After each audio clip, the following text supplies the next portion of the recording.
Top ಗಾಯಕ ಸಂಗೀತ ನಿರ್ದೇಶಕ ರಘು ದೀಕ್ಷಿತ್ ಅವರು ವಾರಿಜಾಶ್ರೀ ಎಂಬುವವರನ್ನ ಇದೀಗ ಮದುವೆಯಾಗಿದ್ದಾರೆ, ವರಿಸಿದ್ದಾರೆ. ವಾರಿಜಾಶ್ರೀ ಕೂಡ ಅಷ್ಟೇ ಅದ್ಭುತವಾದಂತಹ ಗಾಯಕಿ, ಜೊತೆಗೆ ಒಟ್ಟಿಗೆ ಅನೇಕ ಚಿತ್ರಗಳಲ್ಲಿ ಕೆಲಸವನ್ನು ಸಹ ಮಾಡಿದ್ದಾರೆ, ಪ್ರಾಜೆಕ್ಟ್ ಗಳನ್ನ ಮಾಡಿದ್ದಾರೆ. ಹಲವು ವರ್ಷಗಳಿಂದ ಚಿರಪರಿಚಯ. ರಘು ದೀಕ್ಷಿತ್ ಅವರದ್ದು ಇದು ಎರಡನೇ ಮದುವೆಯಾಗಿತ್ತು. ರಘು ದೀಕ್ಷಿತ್ ಅವರು ಸಾಕಷ್ಟು ಯಂಗ್ಸ್ಟರ್ಸ್ ಗಳಿಗೆ ಇನ್ಸ್ಪೈರ್ ಮಾಡಿದ್ದಾರೆ. ತುಂಬಾ ಚೆನ್ನಾಗಿರುವಂತಹ ಒಂದು ಕಾನ್ಸರ್ಟ್ ಗಳನ್ನ ನೀಡುವ ಮೂಲಕ 100% ಮನೋರಂಜನೆಯನ್ನ ನೀಡ್ತಾ ಬಂದಿದ್ದಾರೆ. ಎಲ್ರಿಗೂ ಕೂಡ ಇಷ್ಟ ಇವರ ಹಾಡುಗಳು. ಇವರು ಕೊಡುವಂತ ಒಂದು ಕಾನ್ಸರ್ಟ್ ಆಗಿರ್ಬೋದು, ಎಲ್ಲವೂ ಕೂಡ ಅಷ್ಟೇ 100% ಎಫರ್ಟ್ ಆಗ್ತಾರೆ. ಅದೇ ರೀತಿ 100% ಮನೋರಂಜನೆ ಜನರಿಗೂ ವೀಕ್ಷಕರಿಗೂ ಕೂಡ ಸಿಗುತ್ತೆ.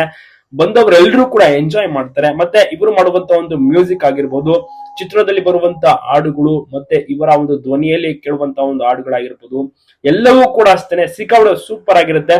ವಾರಿಜಾಶ್ರೀ ಮತ್ತೆ ರಘು ದೀಕ್ಷಿತ್ ಅವರು ಹಲವು ವರ್ಷಗಳಿಂದ ಲವ್ ಮಾಡ್ತಾ ಇದ್ರು. ಜೊತೆಗೆ ಈ ಒಂದು ವಿಚಾರವನ್ನ ಮನೆಯವ್ರಿಗೂ ಕೂಡ ತಿಳಿಸ್ತಾರೆ. ಅದೇ ರೀತಿ ಸಾಂಪ್ರದಾಯಿಕವಾಗಿ ಸರಳವಾಗಿ ಕುಟುಂಬಸ್ಥರ ಒಂದು ಸಮ್ಮುಖದಲ್ಲಿ ದಾಂಪತ್ಯ ಜೀವನಕ್ಕೆ ಕಾಲಿಟ್ಟಿದ್ದಾರೆ. ಇವರ ಒಂದು ಮದುವೆಗೆ ಆಪ್ತ ಸ್ನೇಹಿತರು ಕೂಡ ಸಾಕ್ಷಿಯಾದ್ರು.